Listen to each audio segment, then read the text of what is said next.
Well, good morning, everybody. Nikki Burnett here, Taste Life Nutrition. This is Taste Life Nutrition Radio, streaming live on KUHSdenver.com, where in most cases the goal is to bring to you, amazing information, evidence-based information that can help to guide you, that hopefully is maybe some new information, maybe some expanded information. Maybe it can help you to find what it is that you need to help build. Here. Top 22. Look. So. And set number 1 up to for in case she comes. Okay, thank you. It's only been 3 years, 3.5 years that we've been doing this, and it seems that I am still messing it up. I get totally distracted about what I'm talking about, and so that's just the way it goes. So anyway, the goal is to bring you information that hopefully will help you to, continue to build on this really amazing, beautiful life that we all have to live, and we all have jobs to do, right? We all are here to be of service and to give and to love and to build and to grow and to learn and to educate and all of the beautiful things that we have to do. So we are supposed to have a guest on today. I will tell you though that she is in Mexico. And so what happens sometimes when they're out of the country, especially I think in Mexico, is we can have internet issues, and so I'm not really sure if she's going to join us. And so this is this is a test for me to see how well I can wing it. So here we go. And if she joins us, then even better, because I was really excited about this show. But if it's not today, then it will be on another show coming up. We'll definitely have her on. So.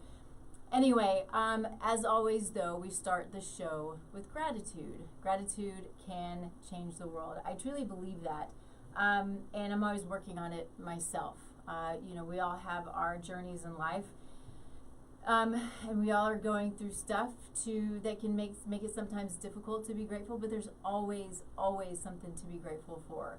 I know even when sometimes I'm a little down that I am amazingly blessed.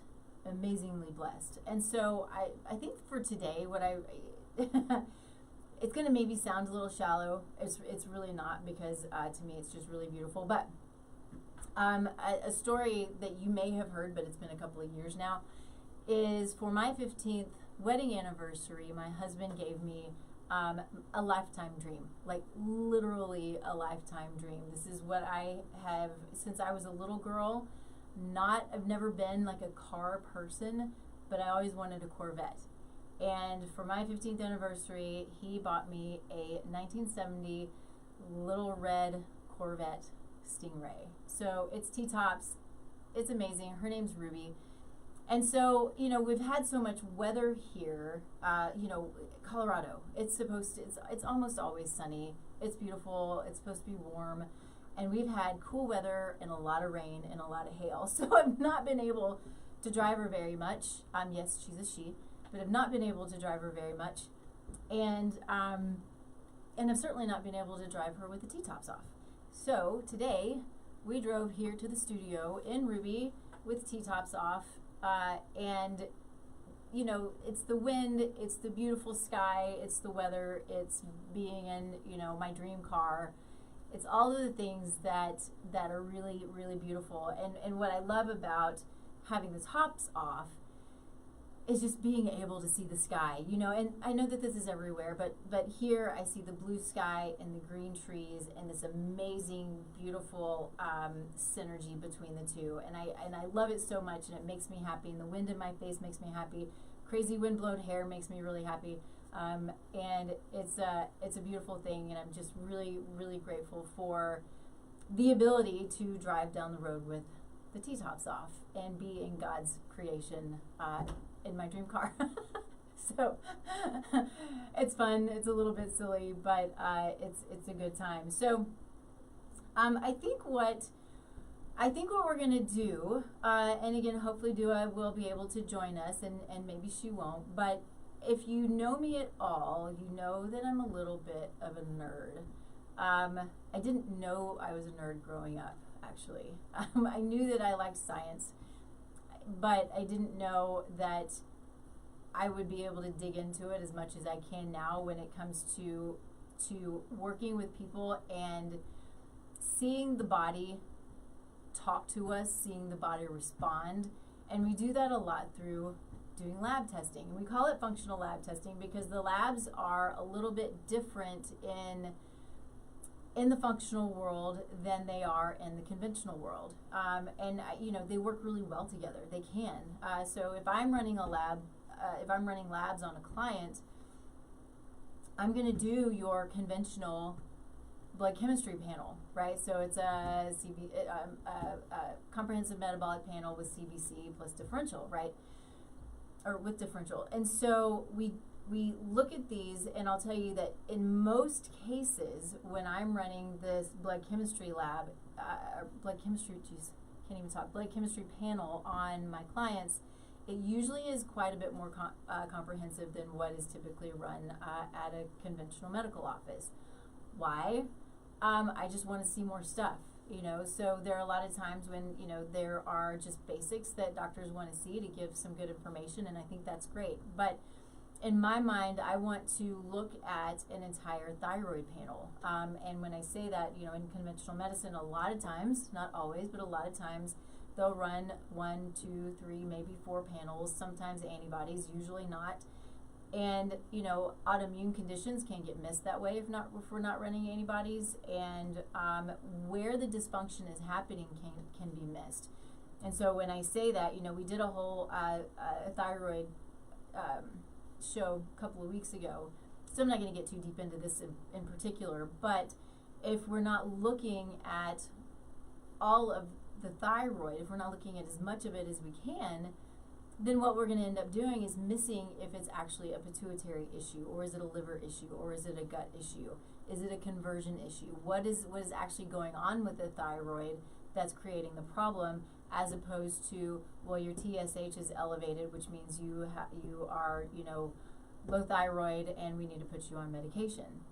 What we always want to ask, and I'm going to say it 1,000,000 times and 1,000,000 times more, always ask why. Why is your thyroid not functioning properly? It's not because of lack of synthroid, right? Now, it may be due to lack of certain thyroid hormones, but we got to understand if there's dysfunction in the pituitary gland, it's going to affect the thyroid, and we need to see that by running all the right panels.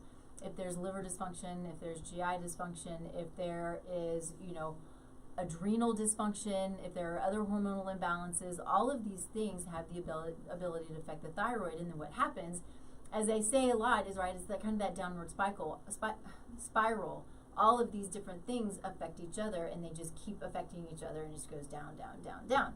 So it can be really frustrating. And so in order to fully understand the thyroid, we need to fully understand all of the panels.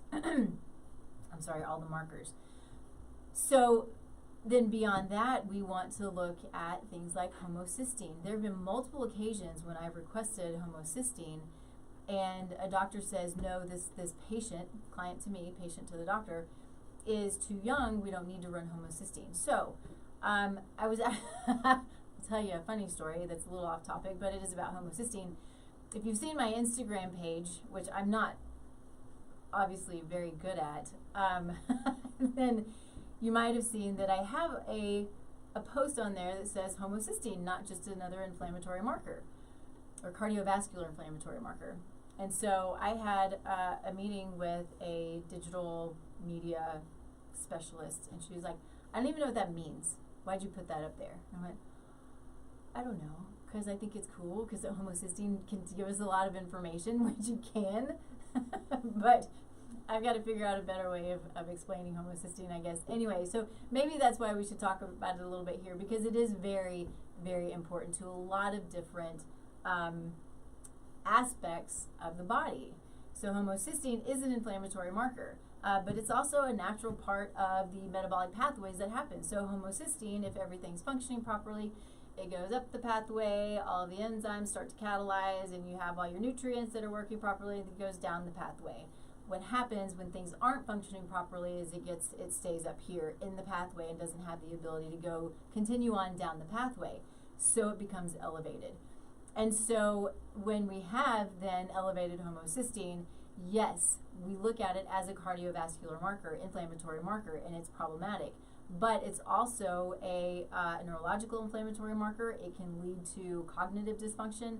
It is also a big issue in fertility, right? So, and that was the whole point of this post that I sucked at was homocysteine is all of these things. We all need to check it all the time. It is dynamic like the rest of the body is dynamic, but we have to know where our homocysteine levels are in order to understand the body and what's going on. And if we have elevated homocysteine, it can affect pregnancy, it can affect the baby, it can affect the child as the child ages, which will impact generations to come. So homocysteine is a big deal, and it must be checked. I don't care what your age is, you got to check it.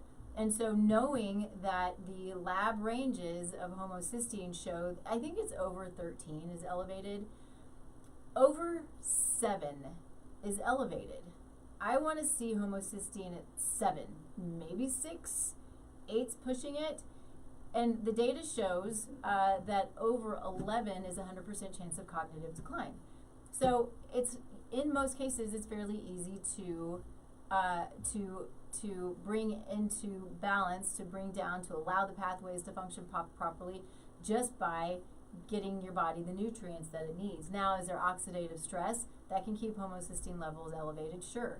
So we need to address that as well. So again, going back to understanding the body and why we run these panels, why we look at inflammatory markers to help guide us as to, okay, if you're inflamed, why?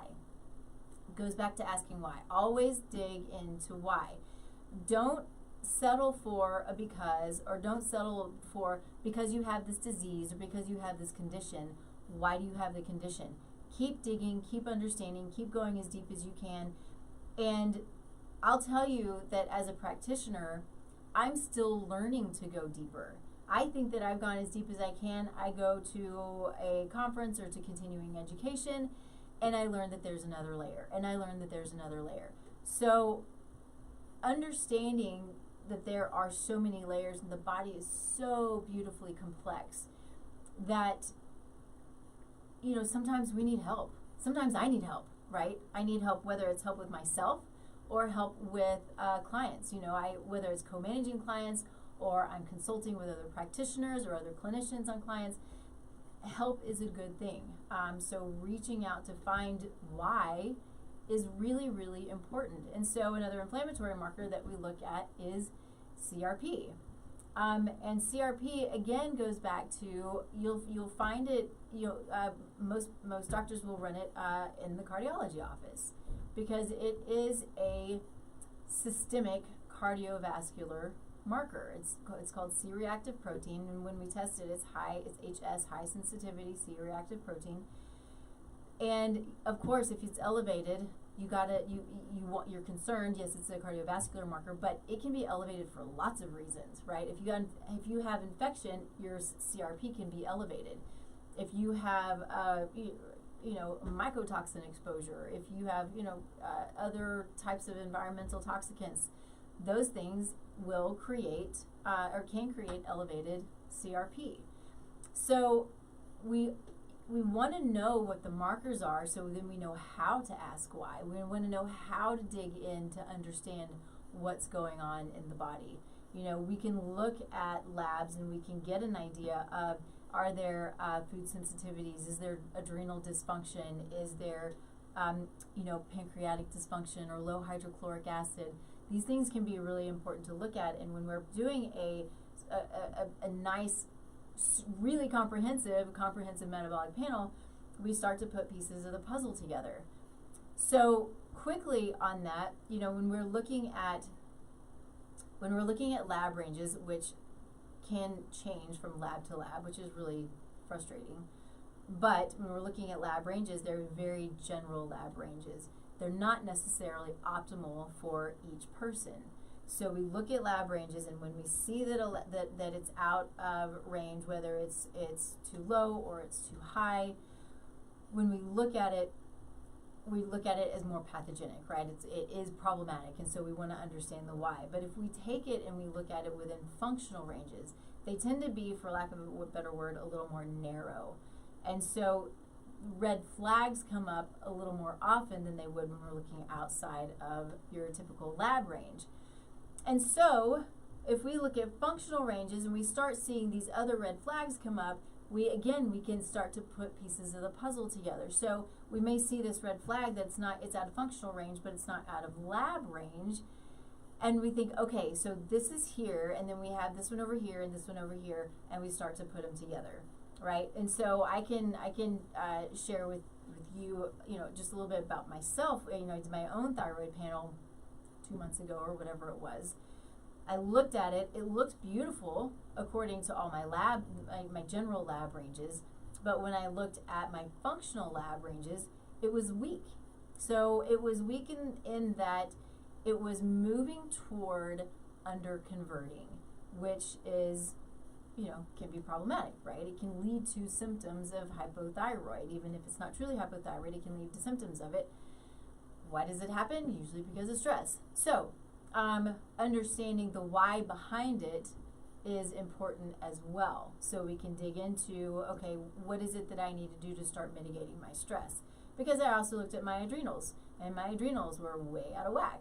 So, again, if we move out of a comprehensive metabolic panel and into something else like a hormone panel and a thyroid panel, and we start to see again, we have other panels where we have the red flags coming up, and we can start putting them together. So for me specifically, my thyroid was wimpy, for lack of a better word.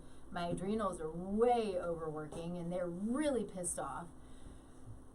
And so we start putting pieces of the puzzle together. And I work pretty hard at meditation and prayer, but I guess it's not hard enough, and I work too much, and there are a lot of the things that go into that. So going into understanding all the areas and then how to support. So now I understand, due to my thyroid panel, my hormone panel, that I have to work on my liver because I'm not clearing xenoestrogens.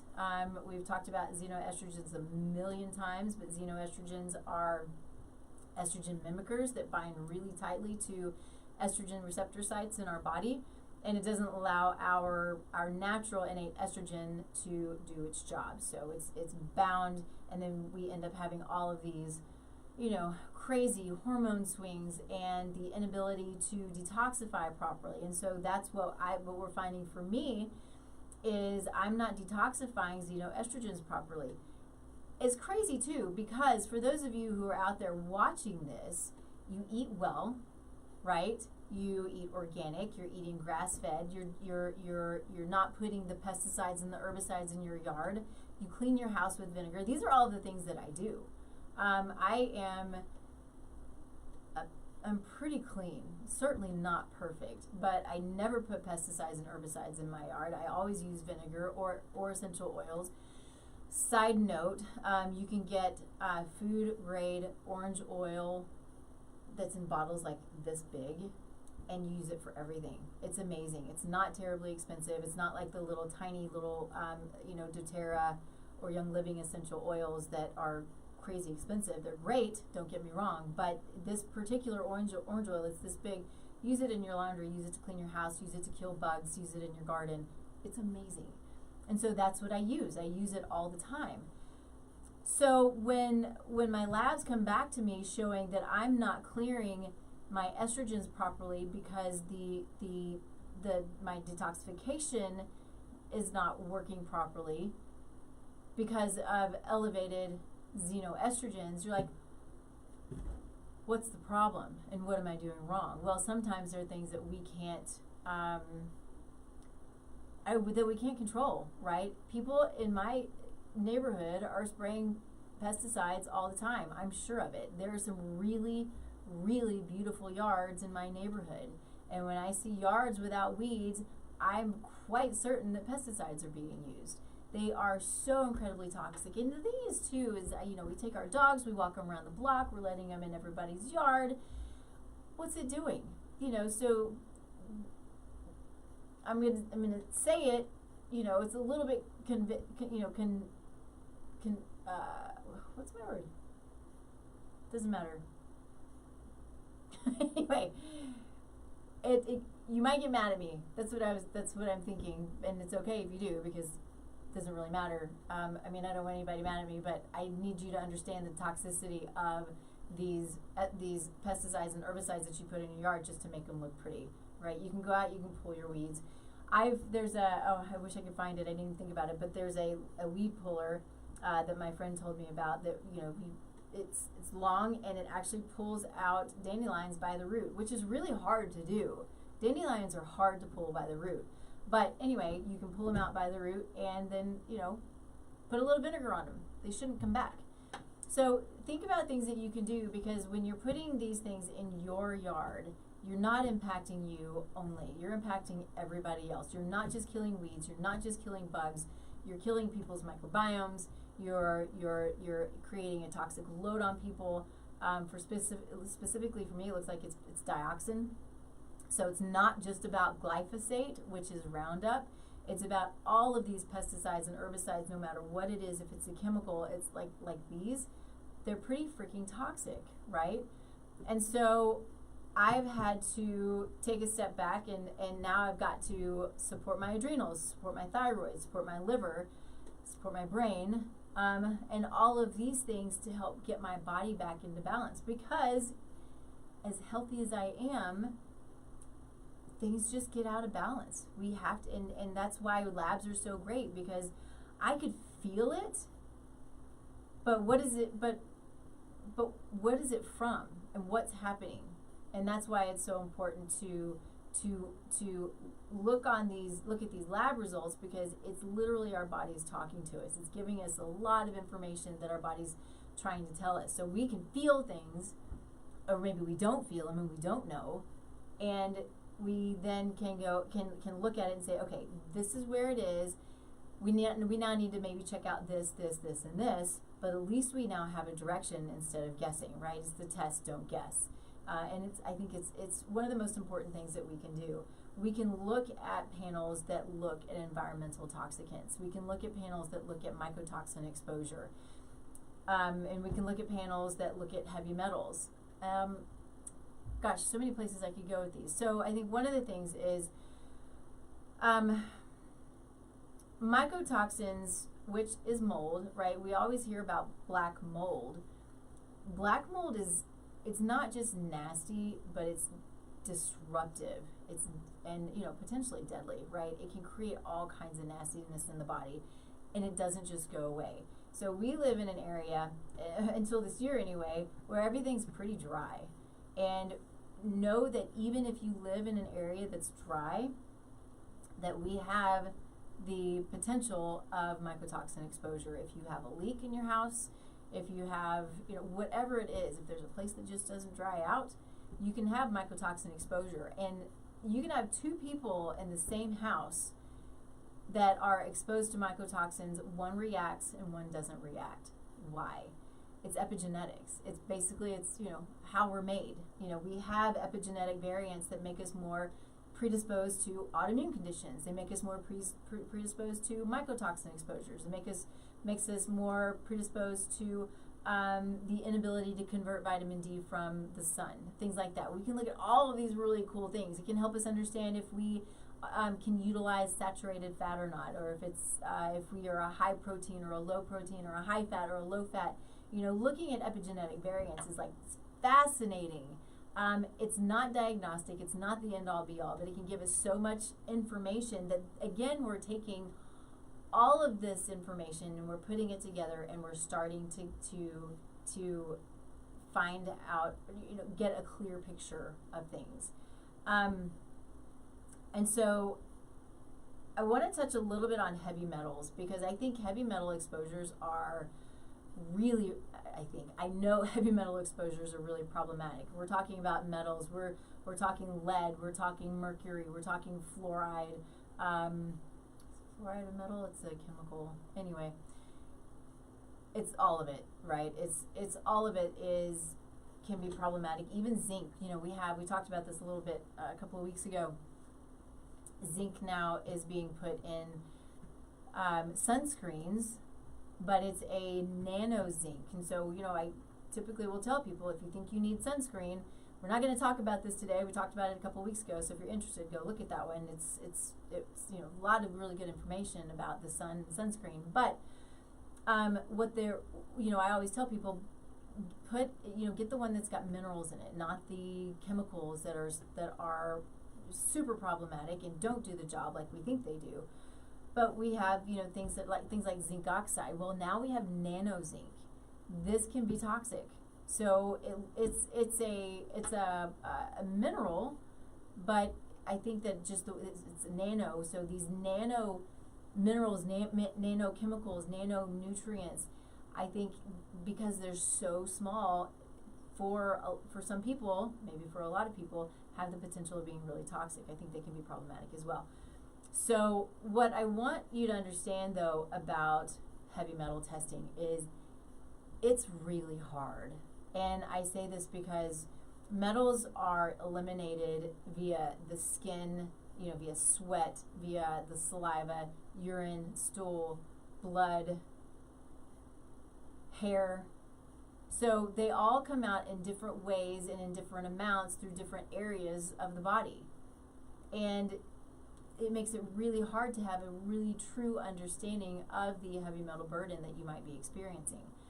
So we can do testing on all of this, and we can even do testing, so we can do stool testing and urine testing and hair testing and blood testing and all of these different testings on heavy metals and probably get a pretty clear picture, but it sure is going to cost a hell of a lot of money, which is, sometimes I wish I was just a lab rat, because that would be cool to just run all these labs on people and see what's going on, but I'm not.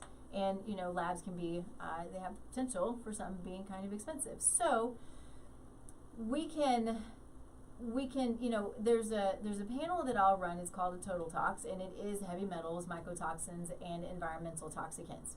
And it is, when it comes to the metal piece of it, it can show us, it can give us a picture. It's just not the whole picture in most cases. There is a company called Quicksilver Scientific who does what's called a mercury tri-test. And it's pretty complete, but it's only looking at mercury. So they call it the tri-test because you have to have blood, urine, and hair, which is the tri of the tri-test, right? Those three things put together to get a really clear view of the impact of mercury on the body. And it's looking at organic and inorganic and the levels and all of the things. And so it helps us to understand if there is exposure, is it organic or inorganic? Is it through your food, or is it through, the metals in your teeth, right? Which is super toxic. So that way you can have a clear picture of where it's coming from. There are those with specific variants that predispose them to Alzheimer's disease. And that variant doesn't allow those of us, I'm one of those people, those of us who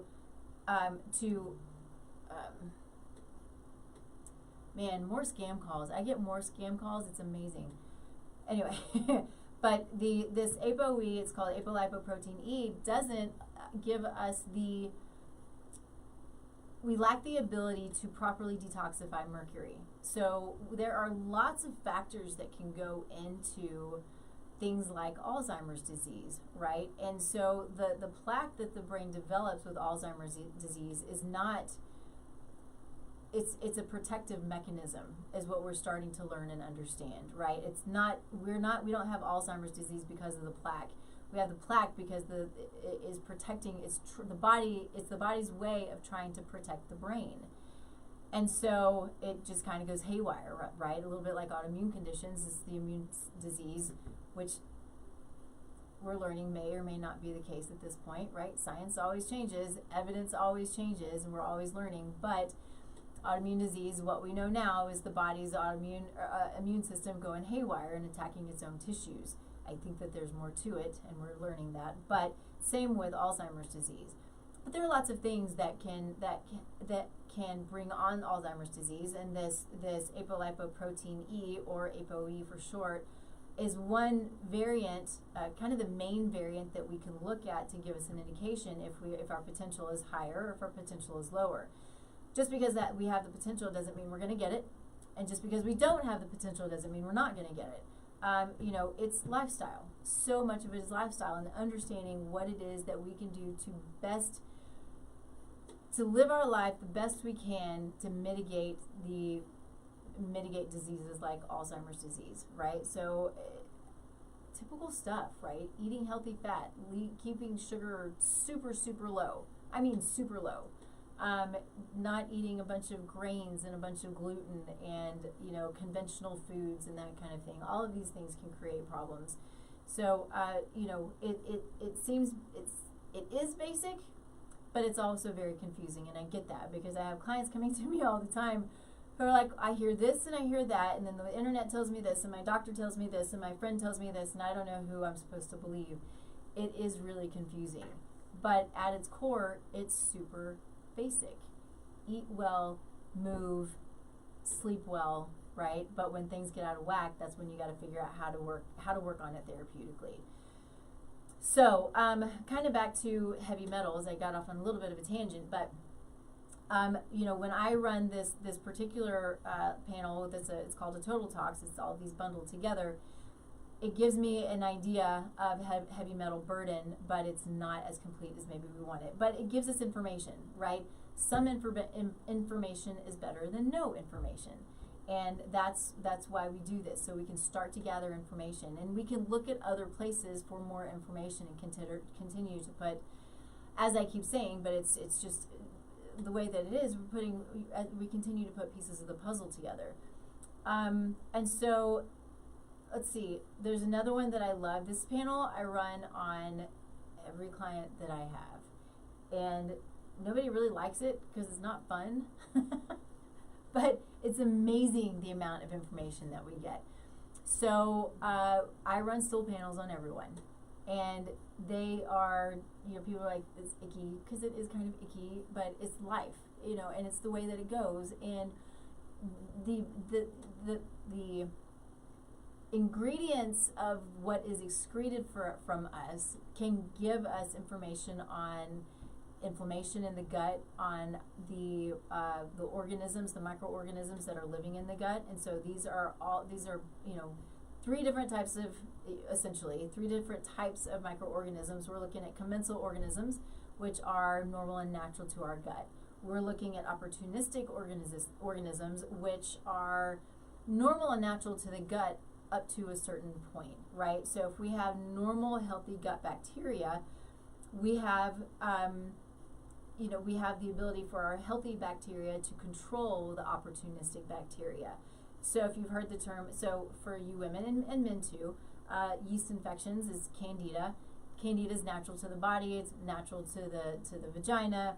It's natural. It is what it is, right? But it is certainly opportunistic, because once it gets out of whack, and we start to have what's called dysbiosis, right? So dysbiosis is the imbalance of our good to the other organisms, whether it's opportunistic or pathogenic.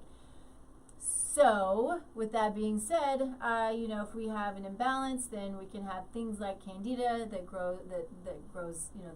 overgrows, and then we have yucky symptoms like, discharge and itching and all of the yuck, and we got to get it fixed. So, what I want you to keep in mind with that, though, is it's not normal to have these symptoms. It's not normal for them to not go away if you do have them. So if you treat and you keep having them, and you treat and you keep having them, there's more going on. Ask why. Usually things like Candida and what's called SIBO, or small intestinal bacterial overgrowth, is a secondary infection. There's something else going on. For those of you who have dealt with SIBO and are dealing with SIBO, you usually see that you're able to get rid of it and it comes back, and you get rid of it, it comes back. There's a reason. There's more to the story. So understand what that is. You got to dig or find somebody who's going to dig for you, because neither one of them are easy to deal with, but there's usually more to the story. So then moving on to the pathogenic, which usually is what is creating the secondary infection, right? You have these pathogenic bacteria and or parasites and or worms that have the potential of creating, not the potential, I mean, they usually create a pretty big immune response. The body doesn't want them there. They live and they thrive. They also hold on to environmental toxicants, metals, mycotoxins. They hold on to these toxins and they continue to create a toxic burden for the body, right? So you have them, they can be in the GI, they can be outside of the GI. So the interesting thing when we're looking at, this particular panel is I have probably seen worms come up, I think once, and it was a tapeworm, right? And so when I was talking to my rep about it, she's like, she must have had a lot because we don't usually see tapeworms. It's hard to see worms on panels. They are sneaky little creatures, and but I will also tell you that just because they don't come up on a panel doesn't mean you don't have them. And I know this by experience. You can gross out all you want. It's a part of life. We have the potential, just like animals do, to have worms. It doesn't matter how clean you are. It doesn't matter if you travel, if you eat meat, if you're in the yard, if you're in the garden. It just happens. And so, we have stopped eating the foods that we would typically eat that are natural dewormers, right? Wormwood is an amazing dewormer. Anyway, there are certain things that support the body that we just don't eat as much anymore. It's not a dewormer, but dandelion that grows in our yard, it's food.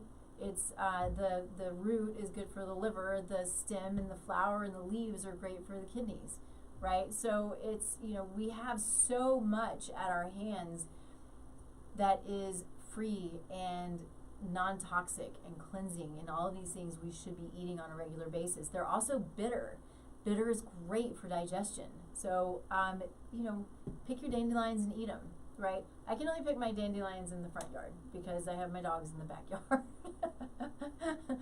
I don't really need to be eating dandelions in the backyard. But think about that. But if you can pick them and eat them, do it. I mean, they are bitter, but mix them with other foods and they're delicious. So as well as looking at, your natural microbiome in this panel, I wish I had one with me. Next time we talk about this, I will have it with me so I can just go through it with you. But since we're winging it today, that's just kind of the way it goes. We are winging it, and that's life. And we will have Dua on again or next time. I would love for her to be on today, but it looks like it just didn't work out. For those who maybe don't joined late, she's in Mexico. So I know we have had some difficulty in the past connecting just because of internet issues in Mexico. So I can only assume that is what's happened today, which means we're talking about labs, which I love. Not everybody does, but they're super interesting. Give us lots and lots and lots of information. And so I just going to nerd out a little bit on labs, but they are great because if we're looking at this stool panel, we can look at multiple inflammatory markers that are GI inflammatory markers and can give us so much more information, right? It can tell us if there is, if there's a potential toward IBS or IBD, which we usually already know. It's not like it's a big secret if somebody's dealing with GI junk, but it can help us understand, okay, we still need to keep digging a little more. We can look at things to help understand the stress that maybe certain bacteria are having. We can look at understanding if we're not detoxifying our estrogens properly, right? We can look at, it's a very general marker, but we can look and see if there is the potential for gluten sensitivity. It's not a deep marker. So if it comes back negative, it doesn't necessarily mean it's truly negative. There are lots and lots of components to wheat and gluten-containing grains that are not gluten. We can have allergies and sensitivities to non-gluten grains. I see it all the time. But this marker tells us if there's potential for it and if it's happening. So say I had a client this morning who's been dealing, oh goodness, a couple of different pathogenic microbes, right? And then a lot of dysbiosis, a lot of inflammation, young client, a lot of stuff going on. And so when we're looking at these markers, we see that his zonulin is way elevated. Zonulin is a marker that is only that point in time, right? So when we tested that marker, his zonulin was really elevated, which is what pulls gut cells apart. So it's interesting that we can see this. And as I said earlier, the body is super dynamic. So zonulin goes up and it goes down. The problem is when zonulin remains chronically elevated, which means the gut walls, the gut cells stay either broken apart or apart from each other for an extended period of time, what's happening is we have microbes, we have food, we have yeast, we have things getting into the bloodstream that are not supposed to be there. And so it creates this massive immune response. And so microbes, pathogenic microbes, can release what's called LPS or lipopolysaccharides. And lipopolysaccharides will, I mean, they're really toxic too. And if they get in the bloodstream, body's mad, and it should be mad. So we want to understand if there is, if there are microbes that are creating these lipopolysaccharides, and if we're dealing with a leaky gut issue like I saw this morning. So we don't know that he's chronically elevated. His zonulin is chronically elevated. I can assume it is, mostly because of the dysbiosis that he has and the two microbes that are in there. His little body is pissed. And we knew it, right? I mean, all of the symptoms, you could see it. But when we look at what's going on, what we're seeing, gluten is not his friend. And I have to keep telling him, we got to get off the gluten. We got to stop gluten. And is it forever? Maybe, maybe not. We don't know, right? But at least we need to stop the inflammatory process. We've got to calm the body down. And we're doing really great things. It's been several months now of going through antimicrobials, and he's feeling better, and he's sleeping better, and all of these great things. This is good. But there's more to it. When we see these inflammatory markers that are crazy high, zonulin crazy high, this gluten marker crazy high, we have to calm them down. And it is hard for young people to want to give up bread and pasta and tortillas and things like that. It's really hard. But it can make a world of difference. And it can make a world of difference for the entirety of your life, or if they're your child's life. Because, and here's an example. This is a story I've told. I love this story because it encapsulates the beauty of food. It encapsulates how things can go so massively wrong, and how amazing it is to get on top of things early. So, had a client out of Mexico. So you can imagine what the diet's like, right? It's a lot of corn tortillas, a lot of beans and rice and dairy and wheat and all of the things. So she came to me, she and her mom did, and she was, the symptoms are lots of mental and emotional symptoms, lots of depression, suicidal, anxiety, frustration. She was 5'9" and 90 pounds, something like that. It was really hard. She couldn't eat, she couldn't gain weight. She had lots of acne. I don't know if I said this, she was 18, I believe. So interestingly, which I love, because I tend to, when I'm working with somebody, I go through a pretty methodical, strategic way of working with them, and we peel the layers of the onion back, right? We don't want to do too much at one time because we want the body to be able to handle it, and we don't want somebody to say, this is too hard on me, I'm gonna, I can't do this anymore. That's not good either.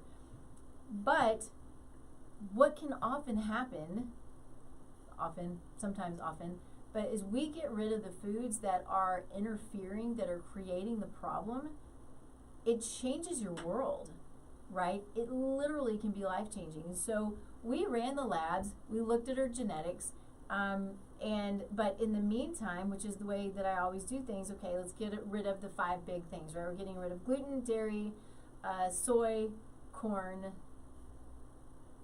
eggs. So the 5 things that tend to be the most problematic for people as far as allergies, sensitivities, that kind of thing. got rid of those 5 things. So in 3 weeks, give or take, got all of her results back. But in that time, she got rid of all of those things. Her symptoms were gone.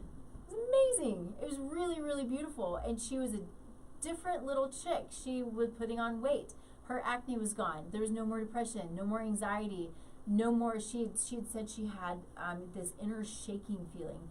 That was gone. I can't imagine what that feeling's like. I don't know, and I don't really want to know. But 3 weeks of getting on these foods that were so insulting to her little body, and it changed her world. Now, it doesn't mean we didn't still have work to do, right? So when we looked at her genetics, what we saw is she had the potential for celiac disease, which is the potential for autoimmune. So it can lead to other autoimmune diseases. Once we have one autoimmune disease, the potential for others are exponential, especially for women because of our hormones, because we get pregnant, because whether we go into cycling or we go out of cycling, these hormone fluctuations, and then the hormone fluctuations before, during, after pregnancy, all of these things can really trigger the onset of an autoimmune condition. And so what we did with her likely is saved her a lifetime of autoimmune diseases. Just because they jumped on it early, they tried to figure it out, they got rid of the food, they stuck to it, we got the information, and we worked on, repairing and balancing her body from the bottom up, right? It's root cause. It's foundational medicine. I say that because I'm not a medical doctor. We all know this. But that's what it is. It's working from the foundation, which is below the root cause. Let's get to the foundation of what is going on and create health from the bottom up. And it is, it's magical. It really is magical when we see that certain foods just aren't our friend. The best part of this story, this is not the best part. This is a great part. The best part is she is a different person, and she saved herself from a lifetime of struggle. But, and this was a couple of years ago, but she was in nutrition school. And I love that because it impacted her. And now, the beautiful thing about life, which I love, is we go through our hardships, we go through the junk, right? And then what do we do with it? We take it and we can share it because we've learned from it and we've grown from it, and we have the ability to help others, so maybe they don't have to go through the struggle that we went through. It's this beautiful thing called life. I love it. I love it so much because the struggles that we go through are freaking hard. And we have to look at them like they're worth something, right? And they're really worth everything. It's how we build character. It's how we develop. It's how we grow. It's how we give. It's how we educate. It's how we learn. The struggle is real and it's hard, but when we come out of it, it's kind of amazing because you are a bigger and a better person for it. As long as you take it as that is what it is, it's helping you to grow. And keeping in check the attitude, right? So I'm not here to preach, but we can get these negative attitudes when we go through struggles. Let's try not to have the negative attitudes when we're going through struggles. Even when we're in the middle of it, sometimes it's going to happen. I've had plenty of them, plenty of struggles and plenty of negative attitudes, but it's the forward thought. What am I learning from this? Where am I going with this? And what is it that I'm going to be able to share and to give and to help others now that I'm not going through it anymore, and I can help others to save them the time and the effort and the struggle, right? It's really fascinating and it's beautiful, and that's what this girl has done and is doing with her struggles, with her health, going to nutrition school and taking that and just impacting others. It's really beautiful. So sorry, I get excited about that. I will move on to other markers, but looking at a GI panel can help us to understand our mental and emotional health, right? So there are a couple of things.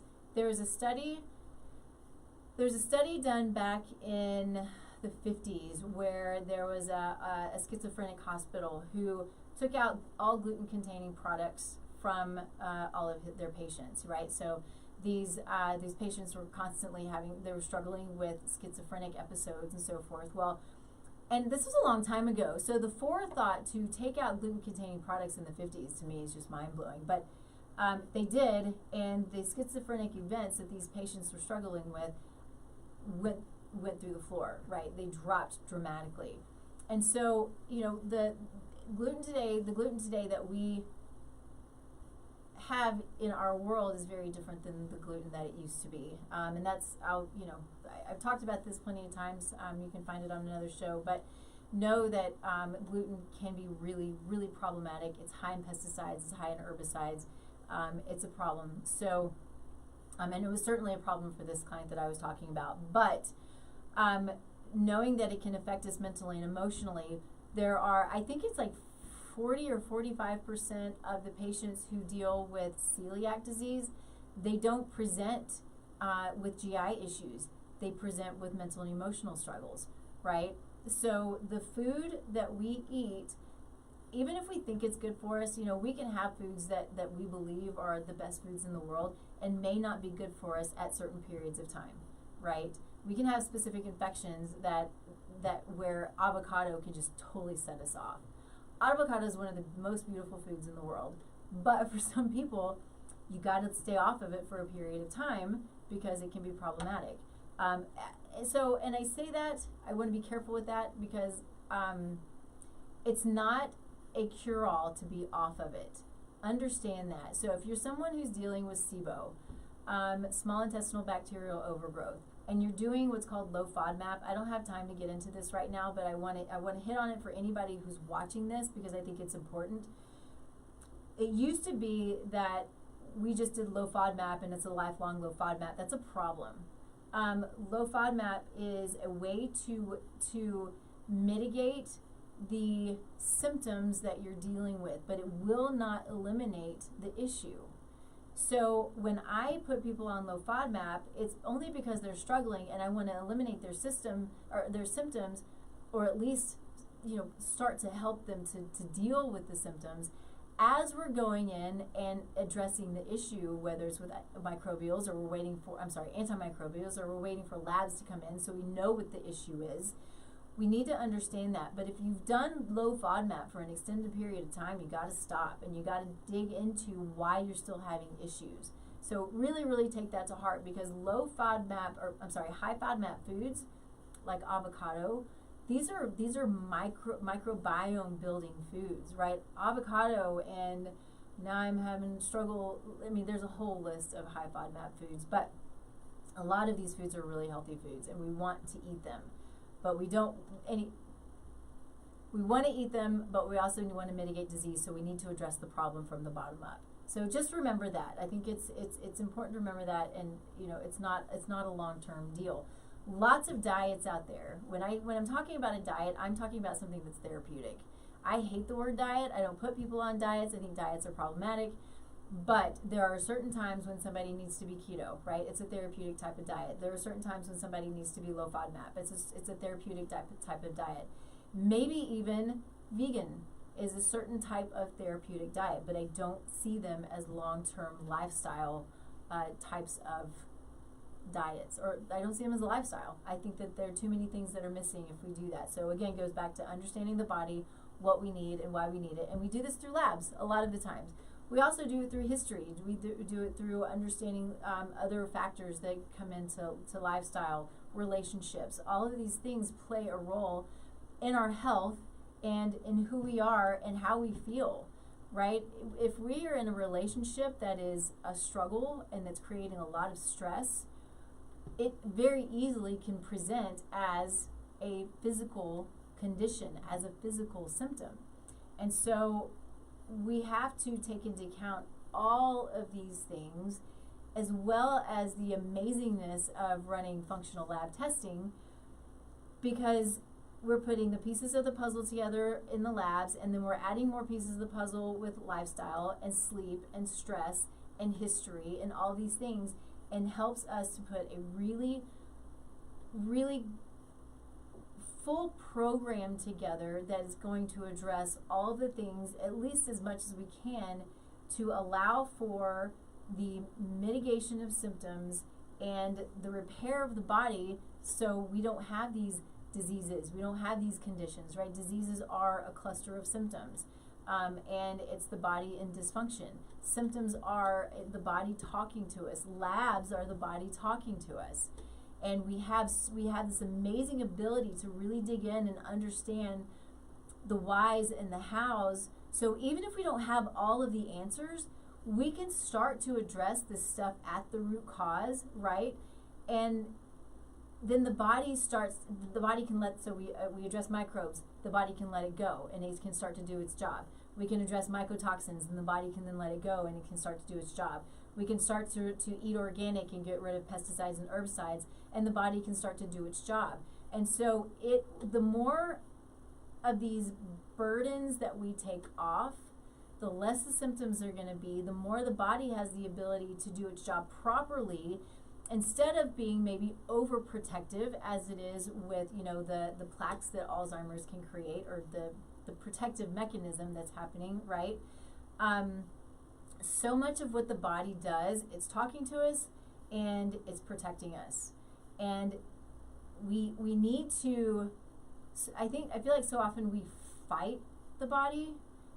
Gary, I see you on there and I'm thinking about you, because so often we can if we stop fighting and struggling with the body and start working with the body and listening and understanding and taking the time to go in, and taking the time to meditate, and you might have the ability to mentally, emotionally allow for the body to do its job, right? You start to see it. The visualization is what it can do for us is magical. And so, Gary, I hope this is okay. I wish I could remember the name of your book. If you have it, put it up in the comments, because I would love for people to read your book.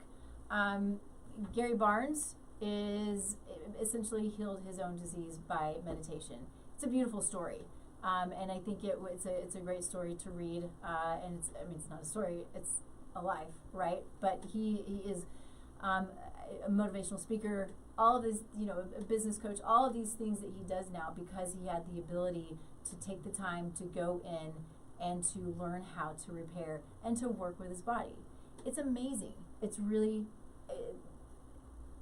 it's the body is so beautiful and so perfectly put together.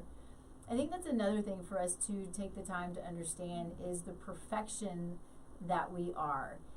Even if there are things that are going wrong, even if there are problems, the perfection that we are, it's miraculous. I truly believe we're miracles. I believe that that having babies is a miracle. It's all really, really beautiful and works in perfect harmony. It has to all be so perfect in order for it to work. And so, anyway, I'm digressing a little bit, but know that we have so much power in what it is that we do to mitigate and to build health, to mitigate symptoms and to build health, as well as build the health for generations to come.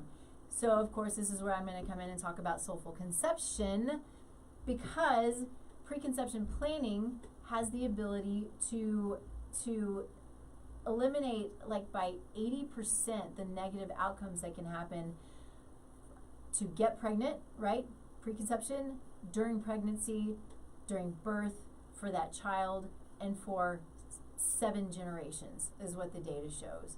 Talk about magical, right? So our health today can impact 7 generations, but our health today can also impact the health of the child that you're working toward right now, right? So even if you're 2 years out, if you're 5 years out, or if you're like, I want to get pregnant right now, and we want to get pregnant right now, taking the time to plan, taking the time to look at your labs, taking the time to make sure your markers are in line, your D's in line, your homocysteine's in line, your thyroid's functioning properly. If it's not, why is it not? And allow it and find out what it is that's creating the problem and support it. It's about support, right? It's not about masking. It's about supporting all of these different functions. It's about understanding the certain drugs and supplements, drugs that can be problematic for getting pregnant, and supplements that also can be problematic but also can be helpful. So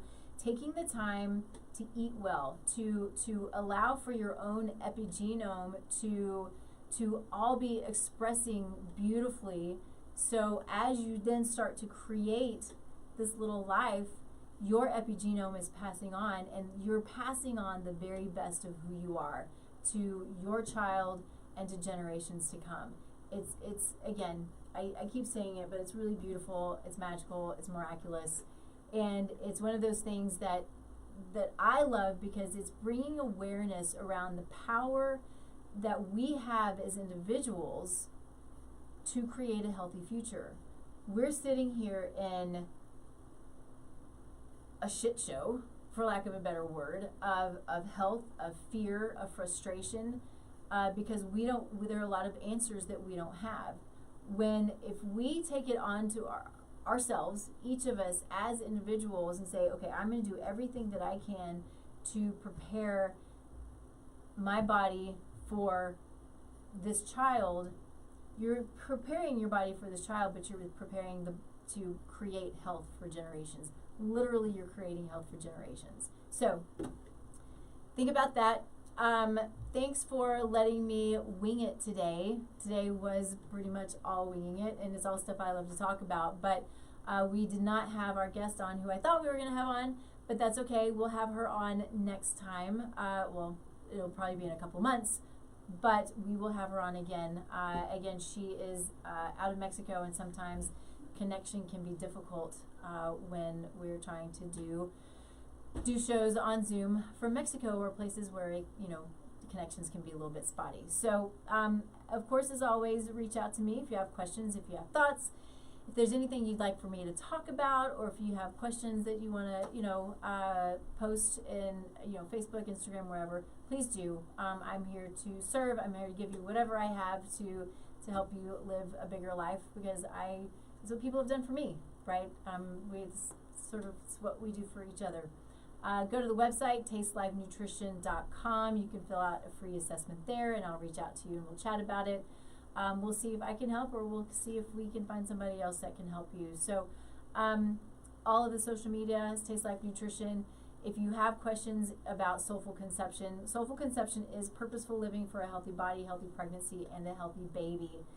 And then I always throw in there, and healthy future generations. But everybody knows somebody who is thinking about getting pregnant, or maybe struggling to get pregnant.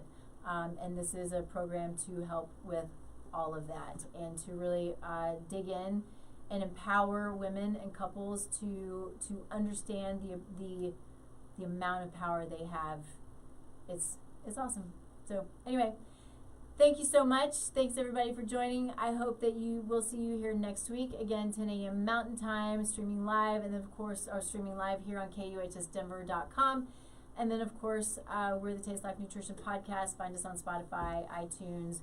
You can follow on all of the social media, and of course, you can follow on YouTube and all of the fun things. So hope to see you. Let me know if there's anything that I can do for you. See you next time. Bye.